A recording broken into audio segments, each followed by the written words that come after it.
아이고 살아서 돌아오셨는데 참 정말 이번에요 전환 나고 손상되는요 100% 죽었어요. 100% 죽었는데 주님이 살렸어요. 살렸는데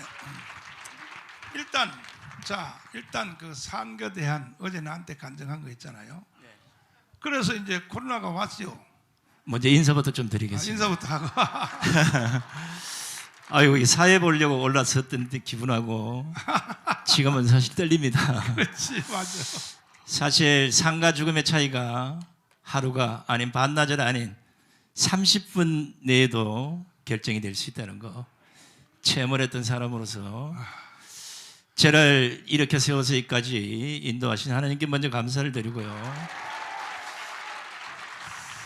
사경을 헤매고 있을 때 어디선가 여러분들의 기도 소리와 여러분들의 응원 소리가 살아 돌아가야 되겠다는 그 엄청난 에너지로 제가 오늘 이 자리에 선 게 아닌가 하는, 그래서 이 자리를 빌어서 여러분들에게 감사를 드립니다. 고맙습니다. 그래서 내가 이제 코로나가 왔다는 말을 듣고 내가 전화를 했어요. 이제 교수님한테 전화를 했더니 음성 자체가 벌써 골로 가게 생겼어.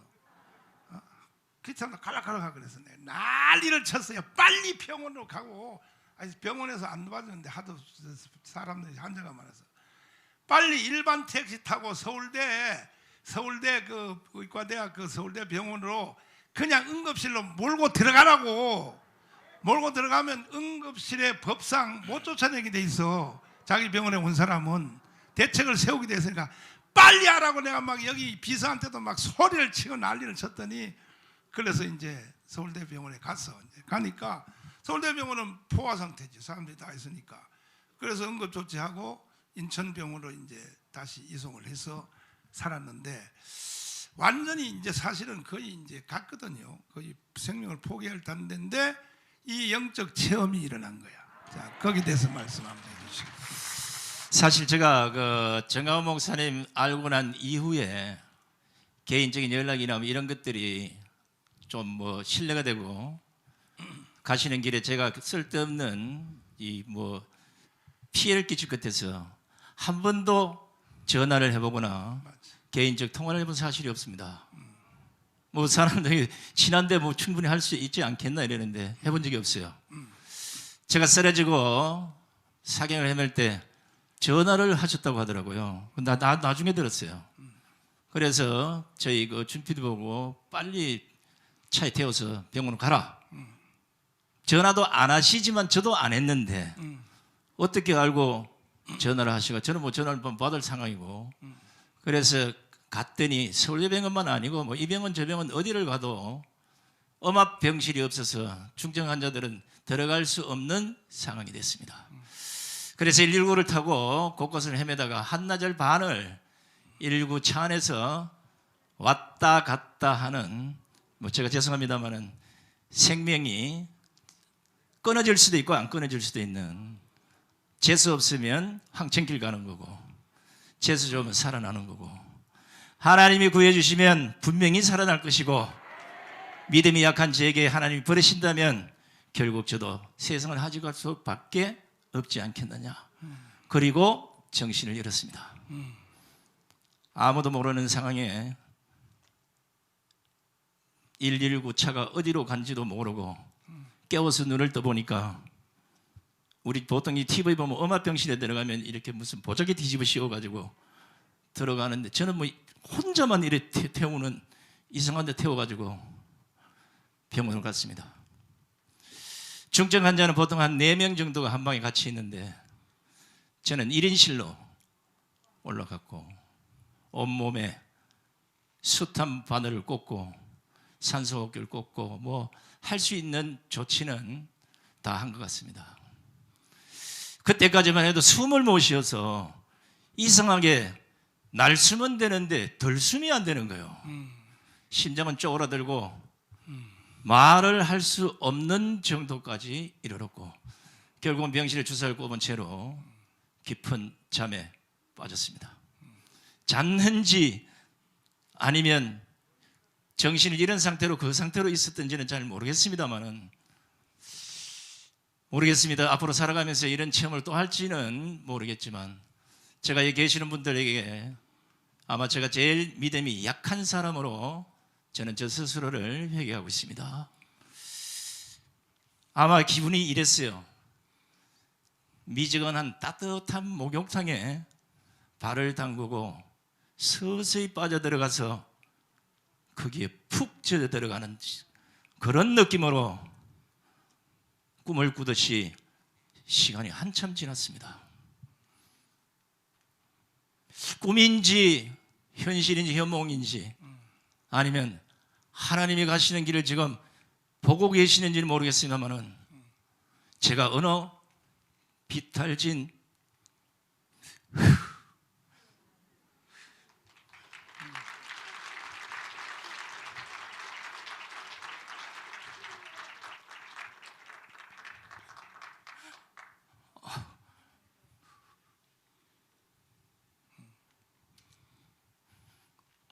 무서웠습니다. 비탈진 산길 밑을 혼자서 걸어가는데 저쪽 어디선가 누가 너무나 슬프게 옵니다. 저는 멀쩡한 사람으로 걸어가고 있는데 너무나 슬피 울길래 제가 도대체 누가 이 껌껌한 데서 저렇게 울고 있는가 하고 가까이 가는데 오지 말라는 거예요.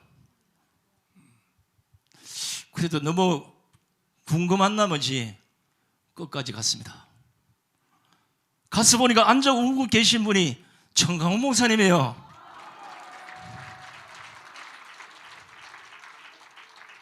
아픈 제가 아니라 멀쩡한 제가 울고 계신 목사님을 껴안고 왜 여기서 울고 계시냐고 이러시면 안 됩니다 목사님 이랬더니 아마 얼마나 울었길래 눈을 뜨고 보니까 한자복이 다쳐졌더라고요.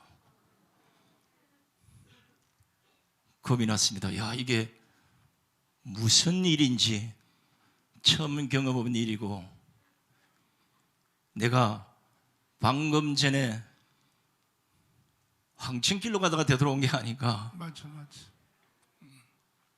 이 생각을 하고 이게 여기서 도저히 못 살아날 수도 있겠구나.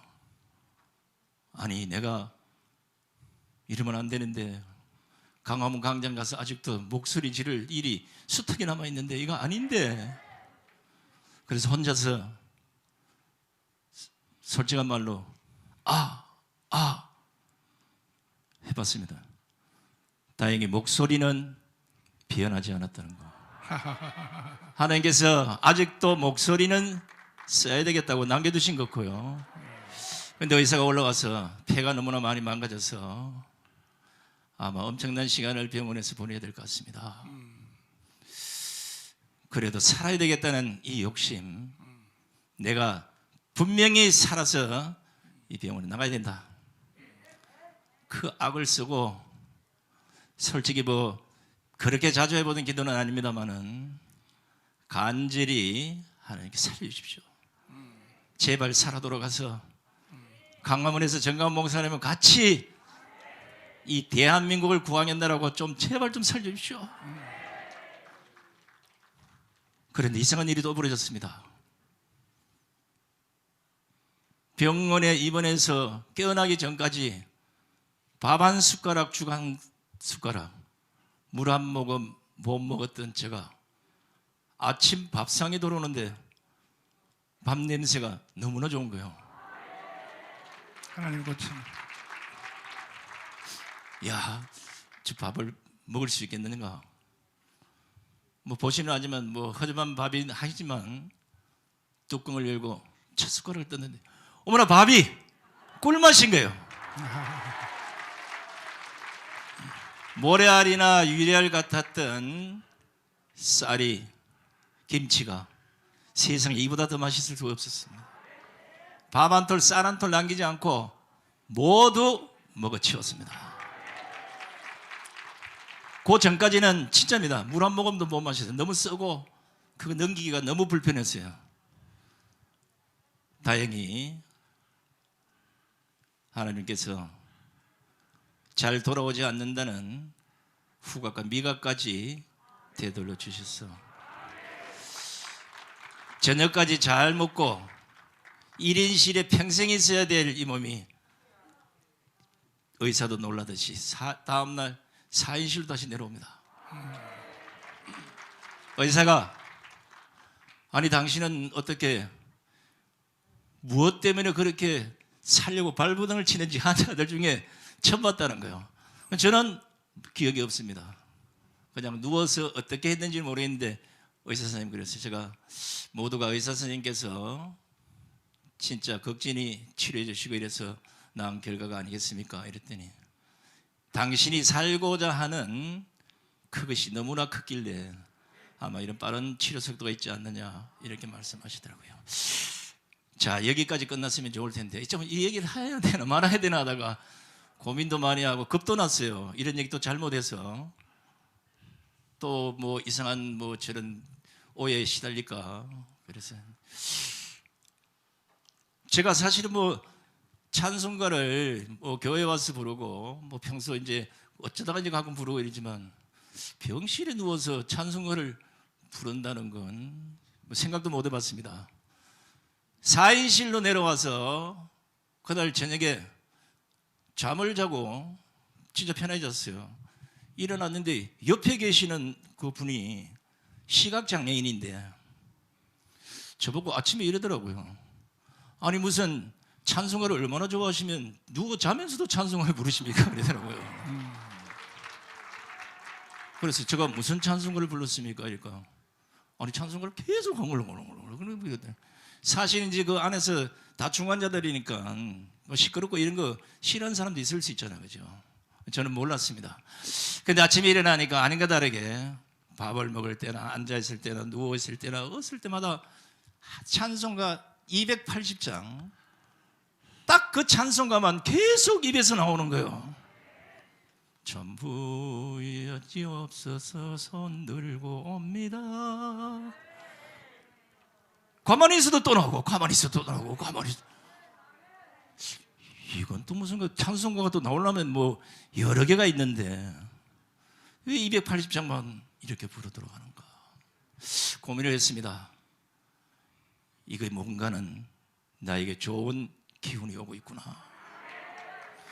그래서 혹시나 겁이 나서 나에게 온 이 복이 하나님 주신 은혜가 갑자기 또 달아날 것 같은 이 두려움 때문에 목사님에게 문자를 보냈습니다. 제가 이런 일이 있었고 목사님과 껴안고 얼마나 울었는지 모르겠습니다. 보냈는데 목사님이 원래 저하고 통화를 잘 안 하시니까 문자를 안 보셨나 봐요. 어제 말씀하니까 이제 그때서 이제 그러냐고 하더라고요. 그래서 이제 솔직한 얘기로 한 45일 정도 예상했던 병원이 13일 만에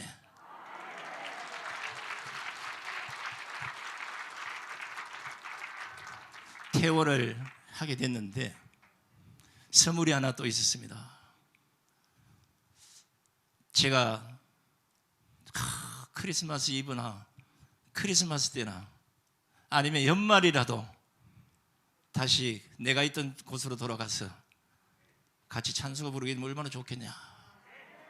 누구 말 따나 이제 아파다가 조금 나으니까 별 생각을 다 한다고. 근데 그런 생각을 하고 있는데 하루인가 이틀인가 지났는데 의사 선생님이 오시더니 신기할 정도로 회복 속도가 상당히 빠르십니다.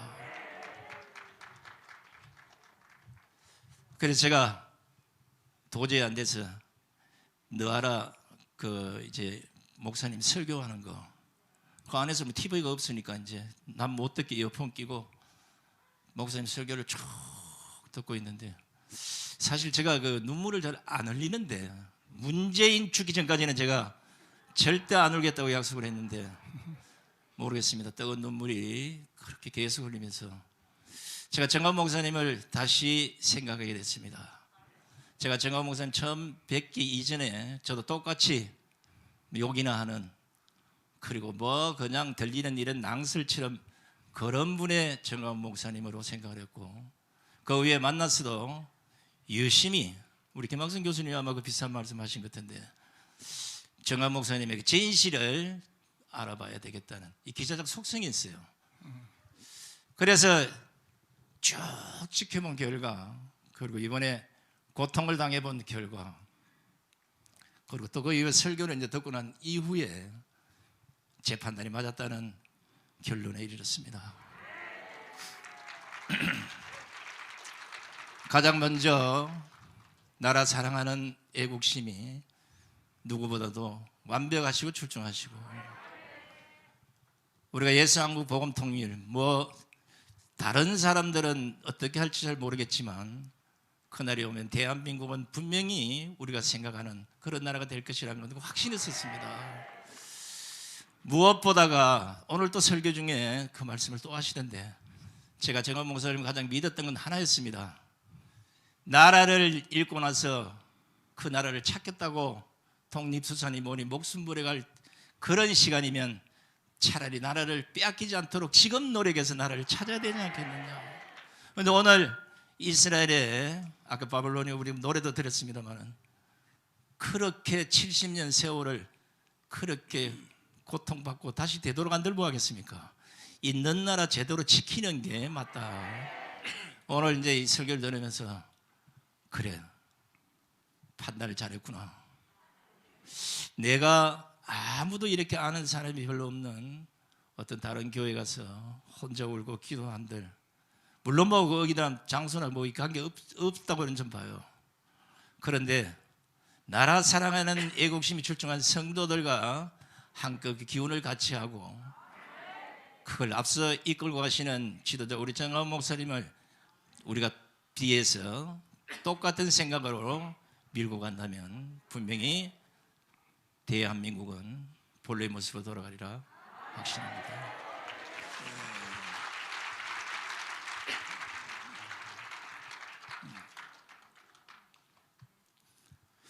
제가 이제 이걸 혼자서 가슴속에 갖고 있다가 뭐 이런 말씀이 뭐 어쩔지 모르겠지만 이걸 얘기를 잘못하면 또 뭐 이상한 일이 벌어지지 않을까. 여러분 한번 이 생가사를 한번 넘나들어 보면 눈 감으면 황천길이고 눈 뜨면 살아있는 거예요. 이건 우리 스스로, 인간이 스스로 어떻게 할 수도 없는, 이게 하나님이 계시길래 아직도 쇠임이 있는 사람이라면 건져낼 것이고 그게 아니면 보낼 것이다. 별 생각이 다 들었어요.